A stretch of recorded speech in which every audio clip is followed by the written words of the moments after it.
Libye, 70 migrants portés disparus en Méditerranée. France, environ 3000 pédocriminels dans l'église en 70 ans. Tchad, la police disperse à coups de gaz lacrymogène des manifestants anti-junte. Et puis Togo, le code électoral et la loi sur les manifestations modifiées. Nos invités sont là, David Diagbavi de togosite.com. Bien habillé, bonjour, vous allez bien? Oui, bonjour Michel. Bonjour, ça va? Je vais bien, tranquille. Merci beaucoup. Bonjour aux téléspectateurs. Ambroise Ponjo est également là, directeur de publication des Gardiens. Bonjour. Oui, bonjour Michel, bonjour les confrères ici présents. Bonjour les téléspectatrices et les téléspectateurs. Et le doyen Fioclou Adam Blenou, directeur de publication de l'Enquêteur.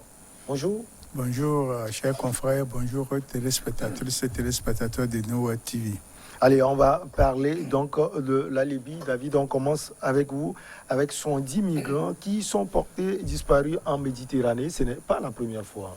Non, ce n'est pas la première fois et cela vient s'ajouter au lot de tragédies et de drames qui se sont déjà produits sur la Méditerranée depuis très longtemps, avec les tentatives des candidats à l'immigration clandestine. Et donc ces migrants qui ont quitté les côtes libyennes à bord des pirogues de fortune, en tout cas comment on appelle ça, le matériel, le véhicule sur lequel ils prennent la mer. J'oublie un peu le nom. Ouais. Et qui, en pleine mer, ont fait une noyade et qui ont disparu. Et donc, ces 70 Africains qui viennent de perdre encore la vie, cela relance encore le débat sur l'immigration clandestine, surtout avec les zones de départ du côté des côtes libyennes, et qui véritablement pose un réel souci et aux Africains et également aux Européens qui depuis des années durant n'ont pas pu véritablement apporter des solutions. J'estime quand même que ce drame ne va pas s'arrêter de sitôt. Les candidats à l'immigration sont nombreux quand vous arrivez en Libye, au Maroc ou en Algérie, en tout cas dans les pays maghrébins, qui constituent des portes de départ de ces migrants. Ils sont nombreux, ils sont essentiellement composés d'Africains subsahariens, des Maghrébins et de toutes ces personnes qui ont fui leur pays pour tenter des aventures en Europe, espérant qu'ils pourront arriver, sauf que parfois ces gens de voyage n'arrivent pas à destination, et c'est le cas de ces 70 migrants qui ont péri dans la mer dernièrement. Fioclo d'Anglenou, ça ne se passe toujours pas bien, mais les Africains continuent à vouloir aller en Europe et passer par la Libye, la Méditerranée. Le problème aujourd'hui, ce n'est plus de savoir pourquoi les gens meurent dans la Méditerranée, mais il faut saisir les causes de ce départ. Ouais. Et à mon point de vue, je pense que c'est la malgouvernance qui entraîne tout ce départ. Ce que nous avons appris la dernière fois, c'est un peu ridicule et honteux pour l'Afrique, parce que les pays limitrophes du Sahel et de la Libye ne sont pas en mesure de contrôler ou bien de gérer les migrants. Si nous prenons le cas du Niger et du Mali, on pense que ce sont ces deux pays qui ont plus de volontaires au départ. Oui. Et la Libye est environ à 300 km de l'Italie. Ce qui veut dire que ils ont la possibilité, d'après eux, ils ont la possibilité d'atteindre ces côtes en un temps record. Malheureusement, leurs embarcations de fortune ne leur permettent pas d'y arriver nécessairement. Si des migrants arrivent en Italie, en Espagne, c'est qu'ils sont secourus en mer par les organisations, les ONG qui s'occupent des migrants en Méditerranée. Voilà. Quand il n'y a pas ce genre d'assistance, la suite est toujours dramatique, tel que ce que nous avons vécu ces derniers temps. Ambroise, on va s'attaquer, comme le doyen Fioclo l'a dit, aux causes de ces drames répétés finalement en Méditerranée. Oui, les causes, il y a forcément les causes endogènes et exogènes. Endogènes parce que quand les conditions de vie des Africains n'est pas meilleures chez eux, surtout quand on sait la malgouvernance qui règne en maître et qui s'est même transformée en système de gouvernance dans nos pays, surtout subsahariens, il y a long à parier que les jeunes, surtout en majorité, n'ont de regard tourné n'ont que leur regard tourné vers l'Europe. Ils vont chercher une vie meilleure. Estimant aller trouver une vie meilleure. Alors que ce n'est pas toujours le cas. Parce que même si on vous dit que c'est mieux qu'ici, je préfère, moi, personnellement, rester dans mon Togo où je peux aller saluer ma tante, je peux aller chez un ami, un ancien camarade de classe, ou je peux aller chez un cousin dans un autre quartier, on va manger et baisser ensemble et repartir, ou mon fétri, mon gombo togolais, et chacun repart chez lui. On peut manger également cela en Europe. Oui, par contre, c'est pas la même chose là-bas. C'est l'individualisme avéré. Le blanc nous a tout pris et certains tentent même de nous les imposer ici à l'interne. Pour vous dire qu'en réalité, c'est nos chefs d'État, nos gouvernants, nos dirigeants africains qui doivent revoir leur politique à l'interne en matière d'emploi. Parce que j'ai l'impression que beaucoup sont à court d'idées, à court d'innovation, quand on parle d'emploi. Ce qui fait qu'on a tellement de chômeurs, de diplômés sans emploi, qui cherchent à faire. Le dernier rempart se trouve être, peut-être, selon leur conception, quitter l'Afrique et aller ailleurs. Et cet ailleurs-là, c'est l'Occident. Soit aux États-Unis ou au Canada, ou soit c'est l'Europe, l'Allemagne, où les Syriens sont venus en nombre, près d'un million sont déjà en Allemagne, donc l'Allemagne est déjà remplie d'étrangers. Les Afghans, on n'en parle même pas ces derniers temps. Pour dire que le temps où nos parents, ou nos grands frères ont fait l'Europe il y a de cela 30, 20 ans, ce temps-là est passé. Alors, les gens se tuent dans la mer pour de rien du tout. Les causes exogènes, oui, c'est justement cette attraction-là que l'Europe ou l'Occident constitue pour les jeunes qui sont ici. Ils pensent que là-bas, il y a plus de lumière, il y a plus de lumière rouge, vert, bleu. Je suis en train de caricaturer métaphoriquement la conception que nos frères ont de l'Occident. Alors que quand tu vas en France, par exemple, c'est la tour Eiffel, tu regardes, après tu vas chercher ce qu'il faut manger fatigué. Les gens dorment même dans les égouts.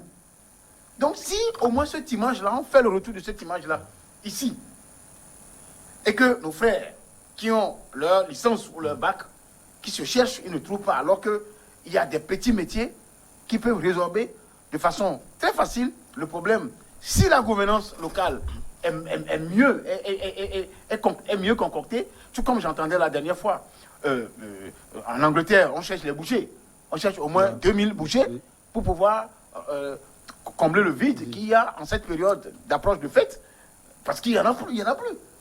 Alors, je me dis que c'est vrai, le blanc a des problèmes de débouchés, ou a des problèmes de main-d'œuvre pour pouvoir régler certains problèmes dans certains secteurs d'activité. Mais nous aussi, on a ces problèmes-là ici. Le Togo, par exemple, quand on prend le Provenat, c'est des bonnes choses qui sont arrivées. Mais c'est souvent à court d'idées. C'est souvent, ça se limite. Ceux qui en ont fait 5 ans ont été laissés dans le vide. L'Afrique est en cours d'idées et c'est ce qui occasionne. C'est une question de gouvernance. Ceux qui doivent gouverner sont mal élus. Quand vous êtes mal élu et que demain vous n'avez pas de compte à rendre au peuple, les gens sont là. Ils s'en foutront de vous. Ils vont faire du surplace. C'est le surplace qu'on fait en Afrique. David, avant, la Libye constituait, si on peut le dire, un frein pour ces genres de choses. Aujourd'hui, on voit la situation en Libye après la mort de Kadhafi, il y a des années. C'est aussi cela un des problèmes. Non, pas seulement un des problèmes, mais c'est les premières conséquences du départ tragique de Kadhafi. Vous l'avez si bien dit, dans le temps, personne ne pouvait oser passer par la Libye pour prendre la mer et espérer arriver en Italie. Le président Kadhafi et l'ensemble de son gouvernement avaient mis en place des ponts pour dissuader tout candidat à cette immigration-là. Mais vous avez constaté que juste après son assassinat et son départ du pouvoir, vous avez vu le bordel dans lequel la Libye s'est retrouvée. Donc toutes les portes qui contenaient ces gens d'immigration et qui arrivaient à dissuader en tout cas ces immigrants, toutes ces portes ont été ouvertes et des gens se sont enrichis illégalement dans ce trafic-là. Et donc ça s'est constitué en un fonds de commerce où des gens vous font des promesses de vous aider, de vous assister, de vous accompagner jusqu'à prendre la mer et même mettre à votre disposition des embarcations pour vous amener en Italie. Mais derrière, on a vu le drame que ça a causé. Beaucoup d'Africains étaient soit morts dans le désert ou bien abandonnés à leur triste sort. Les plus chanceux ont été faits prisonniers. D'autres ont été réduits en esclaves modernes en Libye. Les dénonciations se font tous les jours sur les réseaux sociaux avec des preuves à l'appui. Vous vous rappelez de ce média américain qui avait sorti des documents assez forts et qui ont montré comment ces Africains sont traités en Libye. C'est la conséquence directe du meurtre, de l'assassinat de Kadhafi. Et donc aujourd'hui, beaucoup de candidats ont pris la Libye comme la seule porte de départ.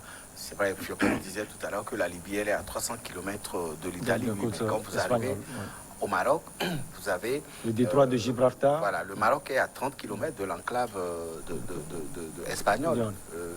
Où des gens, voilà, où des candidats prennent des embarcations de fortune, rentrent dans la mer et espèrent arriver dans cette enclave-là, qui constitue la première porte d'arrivée en Europe. Et donc ce flux de migrants qui est arrivé sur le territoire européen, ça a commencé par inquiéter véritablement les habitants de ces pays-là. Et donc aujourd'hui, il faut revoir tout le système pour constituer des ponts qui vont freiner cette immigration dans les pays de départ. Il faut mettre en place des structures adéquates pour contenir les jeunes.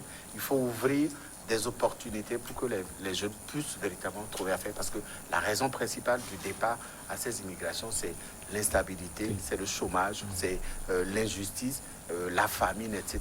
Et quand vous regardez sur la liste, les pays candidats sont ceux qui sont connus comme des pays instables, au sein desquels il n'y a aucune justice, il n'y a aucune opportunité pour l'avenir. Monsieur l'enquêteur, après enquête, qu'est-ce qu'il faut faire concrètement? Moi, je pense que l'Union africaine doit prendre attache avec l'Organisation des Nations Unies, l'Organisation internationale de migration, pour mener une lutte acharnée contre les bandes organisées qui s'occupent de ces gens de migrants.